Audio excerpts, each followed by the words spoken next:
Hey everybody, I'm T54E1 and today we are looking at the T54E1 for a tank review. So if you don't have this tank yet, you're going to learn quite a lot of useful things about how to use it and how to engage it on the battlefield. And if you are an expert of this tank and you already played it, you may want to stick around anyway to see some interesting gameplay that I have for you and also make fun of my driving skills, why not? But more of that later on. Now let's take a look at the tech tree. So as you can see, there are two ways to get the T54E1. One line that I chose to play, which is the pure light tank line, or this other line with the T69, which is also a good branch to play, but I suggest this pure light tank one because it's a lot of fun, full of very unique and powerful vehicles, and the only problem is this tank, the M5 Stuart. So if you have some free experience that you want to use to skip one or two tanks, this is the vehicle that you want to skip. Apart from that, the tanks on this line are very powerful and I kept them in my garage because I like them quite a lot. T37, Bulldog, very good tanks, both. T49, not the most reliable but still unique, and then the T54E1 itself. Now the stock grind is not very easy because you have this 90mm gun that you get on the T69. The penetration is shit and the damage is shit. I mean, it's not scary for anyone, so you want to unlock this 105 as soon as you can, and I think you need the tracks to actually mount the gun, but instead of that I suggest you buy the torsion bars because you don't want to waste any experience on any module except from this gun at the beginning. After that, go for the second engine that you will already have if you play the T32, and then you are more or less fine because the radio is shared with a lot of other tanks. You have only one turret, and the third engine is only a slight improvement over the second one, so I wouldn't even bother unless you don't have anything else to unlock. Now we are comparing the T54E1 and the AMX 5120, which is the closest thing that you can get probably at tier 9. So let's see. The French one is faster and by quite a lot actually. 22 kph is quite a significant difference. They have the same amount of hit points even though the American one is a medium, so good stuff. The armor will take a look on that in a moment. Engine power 5120, power to weight ratio 5120, traverse speed 54E1. This 46 degrees is very good, and yeah, that's quite a good mobility value. Terrain resistance is more or less the same, pretty standard. View range 400 meters, stop because you have only one turret, very good, and also turret traverse not bad, better than the one that you get on the 5120. They both have an autoloader, 4 shots, alpha damage 390 against 400, still good. Penetration is lacking, 210 is not very good at tier 9, and even 255 that you get on the APCR is less than the standard penetration on the AP rounds on the 5120, so penetration not the strongest point about the medium tank. DPM, well, you don't expect the tank to have an insane DPM because it's an autoloader, so it doesn't really matter. And reloading time of the entire clip pretty much the same, about 35 seconds. You can get around 33 maybe if you have some good crew and maybe ventilation. Accuracy 0.4, pretty bad. Aiming time 2.9, not the best. Again, this gun is not going to help you if you want to snipe, so this is not a sniping gun at all. The 5120 has more accurate gun. The aiming time is actually worse, but the thing is that the delay between shots is 2.2 seconds on the American one, so you cannot fully aim if you want to fire your shells at full speed, let's say, but you can do that on the 5120 because the loading time between shells is 3.3 seconds. Gun depression, it doesn't say it, but I think it's 8 degrees on the front end, on the sides, and maybe, I don't know, 4 or 5 on the back. Doesn't really matter. And that's it. So now we are going to take a look at the armor, but before we do that, the equipment that I suggest you use is vertical stabilizer, gun lane drive, and optics, because you don't really need binos to reach that 445 meters spotting distance cap, and maybe you want to switch optics for ventilation to have some reloading time improvements or something like that, but I don't feel like that's a very good trade, because it's always nice to have that good view range on your side. Now the armor, one thing I want to say, don't rely on your armor. Never. Just don't do that, because it's not thick enough to be reliable, and yeah, you only count on slope rather than thickness. So let's see, lower plate about 100 millimeters all around, 120 at the most, so very weak. Upper plate 170 effective armor. So yeah, not a problem to penetrate this for any tier 9 tank really. You can get some weird 250 on some spots, but that's unusual, and yeah, not very good. This middle part is 101 millimeters thick, 150 at the most effective armor, so nope. Turret ring pretty weak, and it's easy to jam the turret just shooting at the turret ring. That happens quite often. Front of the turret, you don't get more than 127. You can get some really good angles, so this is almost an auto bounce in some zones. You just want to aim at the flat parts, like here, that you get 160, 140, or less than 100, and here, same thing. Just aim at the flat parts, respect your point of view. That's it, really. Don't even bother aim at the cupola, because it's 127 millimeter, and if you don't shoot the middle part, you can actually bounce because it's slope. So yeah, just shoot at the flat surfaces. Side armor, more or less trash. Rear armor, it's joke, so that's the armor. So here we are with the gameplay, and this is a tier 10 game, so pretty standard for this tank in Fisherman's Bay. And I wanted to say that there are a couple of glitches with the replay. So the damage panel is not where it should be, and the minimap is too big, and I should be easily able to fix those. I was just too lazy to do it this time, let's be honest. And we're actually going west, and we're gonna try use this bush to spot because we have binos. And that's because I was when I played, I was trying to use kind of a different equipment setup, the standard one that I suggested before. I'm actually using here binos, ventilation, and gun lane drive, I think. But because I wanted to check if I could get any significant improvement over the standard configuration, but that's not really the case, so I still suggest you go with vertical stabilizer, gun lane drive, and optics.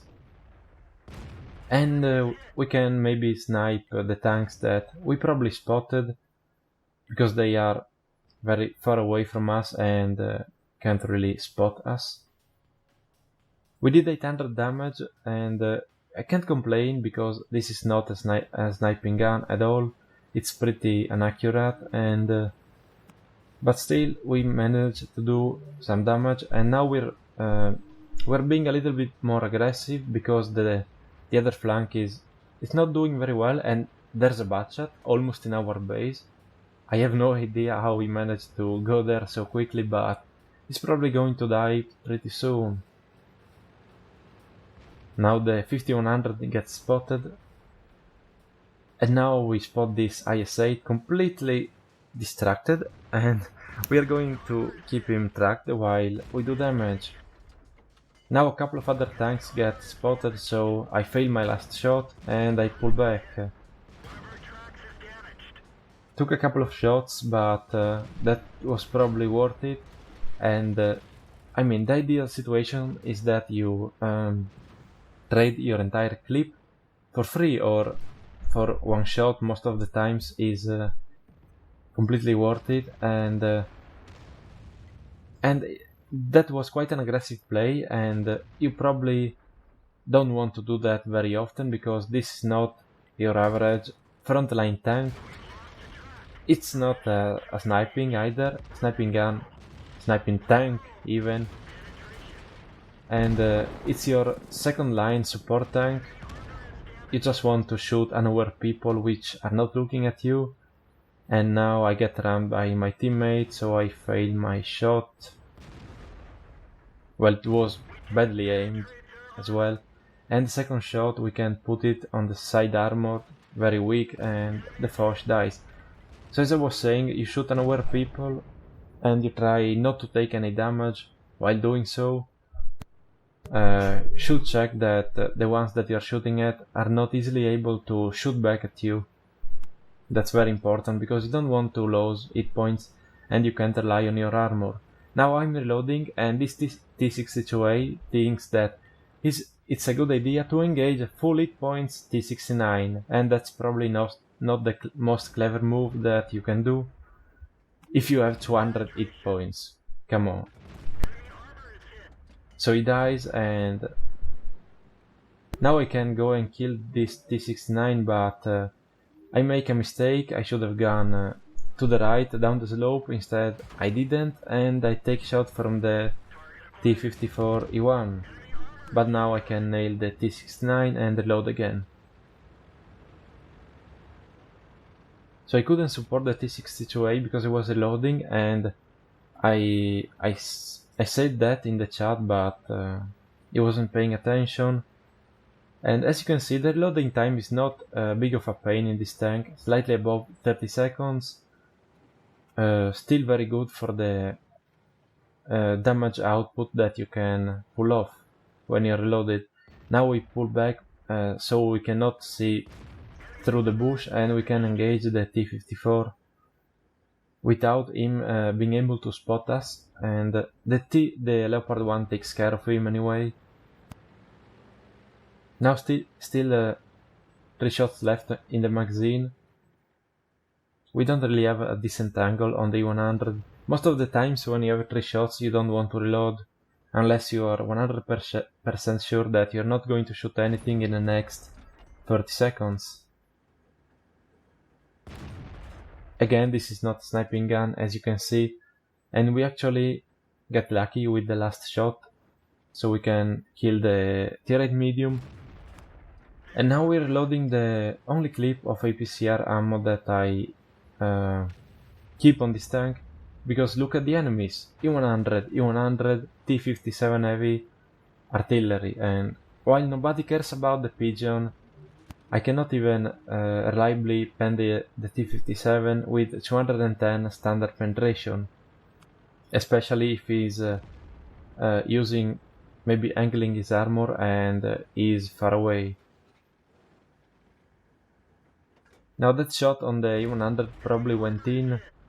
I can't tell that for sure, but if I actually manage to drive through this gap, I can shoot some more stuff like the T57 in the side. Hiding behind this rock, and this was a badly aimed shot, and the last one unlucky in my opinion, should have penetrated, but he didn't. And E100 finds a very, very good shot on us, jamming the turret and doing a lot of damage, and we're actually very lucky to be alive because he low rolled, and with an average roll we would have been we would have been dead, so that's just luck.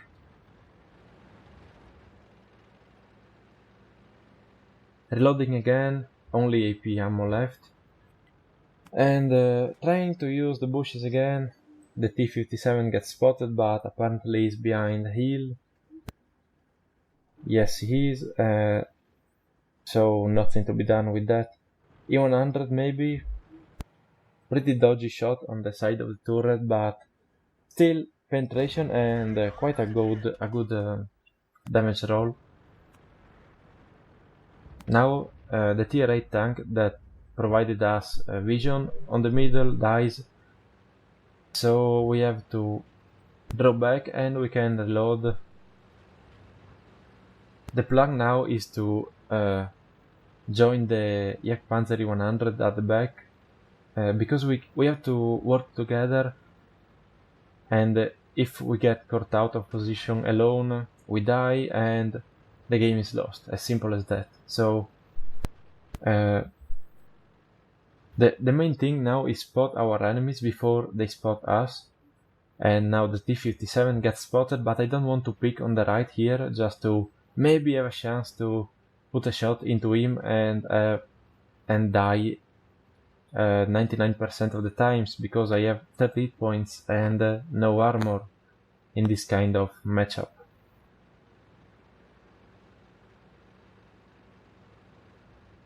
So we are back where we were at the beginning of the game. We can try to spot something, maybe using the bush that we previously exploited. And now you can enjoy my OP driving skills. Yeah. It will take a while, but we'll finally manage to get to the bush. Just, you can really tell I'm like best driver EU, confirmed. This is just embarrassing, but it's me, what do I have to do?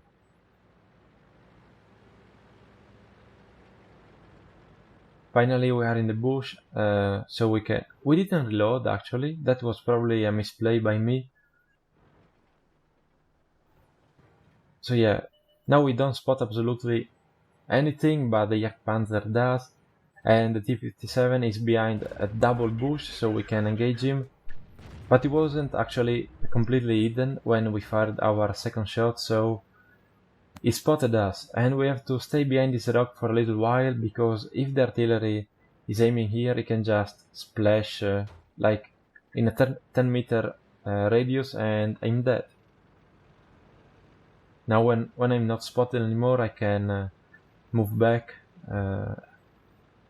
once again and actually try to use this other bush instead. I cannot really afford to play aggressively again, because, as I said, 38 points doesn't allow me to do any aggressive plays, because if I get spotted without reason, I die and GG. Maybe we can play with the bushes and spot something. E100 on the west field. And now it's the moment for the Jagdpanzer to leave his position and come help me. And he actually does, so definitely the right play. Because the 100 most likely didn't spot him, so the heavy tank is not really expecting our tank destroyer to be that aggressive, and it will have a nasty surprise.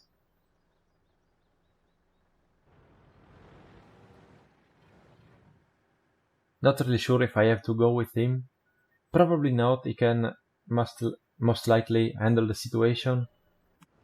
Maybe I can support him from here, but no, because I get spotted, because the other E100 is coming from the middle field. And this is a pretty awkward situation where I can't really expose myself very much, and this was just a stupid shot. Our Jagdpanzer dodges the artillery and he manages to take out the E100 without losing any hit points, so very well played. And we actually can engage the left E100 from two sides, so as long as I don't miss like most of my shots, it's a good engagement for us, and it should end pretty well. Not reloaded yet, and I really have to make my shots count because I only have 8 of them left, and I don't want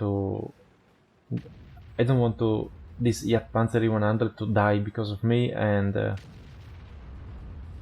now I'm going to go for the shots on the sides, not shooting at the upper spaced armor, and now I wait for him to give me a flat angle on his back, which is 150 millimeters. So with 210 penetration you actually need to get a decent angle, otherwise you just bounce off the back of that tank. Now only 4 shots left, only 1 minute and a half left on the clock, and only the pigeon left to kill, but we have to find him. If I were him, I would probably go to the city behind the corner, trying to shotgun in the face anyone approaching, and we'll see if that's the case. And it's not, because he's in a pretty weird position. Good for us anyway, because we can engage him. Strong auto aim works almost every time, right? Probably not, but he missed anyway, so GG. And well, of course I would have aimed better my shots if I missed the second one, but it wasn't the case. Here we have the post-game results. Mastery badge Ace Tanker, very happy with that, Confederate, and also High Caliber and a bunch of minor medals. Team score, top of the list by damage dealt, and experience 1738 base is pretty awesome for my standards, like the almost 8000 damage that we did. This Jagdpanzer E100 played well, so good job man at the end.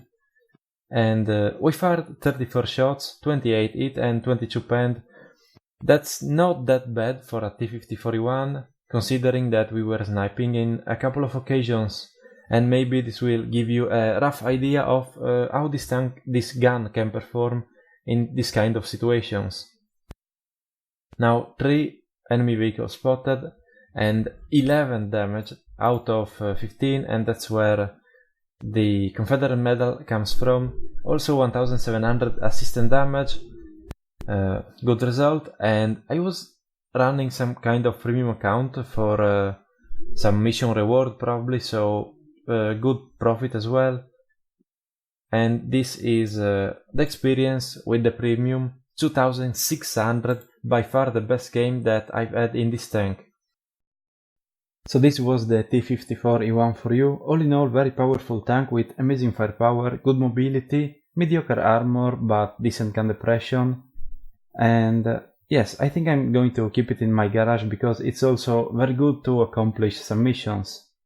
I really hope you didn't find this video too long, and I also hope you found it entertaining or useful in any way, and if you did, you may want to give it a like.